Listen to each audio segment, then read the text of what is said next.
Divadelný súbor Šapo v spolupráci s občianskym klubom v Ploštíne predstavili 24. decembra priaznivcom umenia divadelné predstavenie Ferka Urbáneka Kamenný chodníček.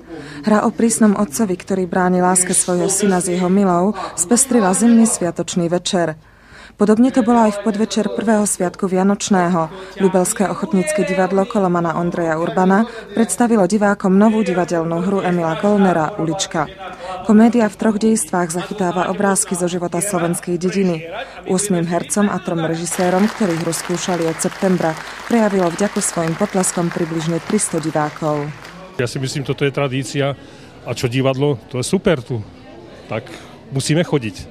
A nie len raz do roka, ale 2-3 razy. Kvalitne odvedené divadelné predstavenie. Je to vždy zaujímavé, má to vždy pointu, nápad a veľmi veľa zábavy. Prišiel som hlavne preto, že som tu bol aj po minulé roky a stalo sa to našou takou rodinnou tradíciou. Mám veľmi rada ľubelský divadelný súbor.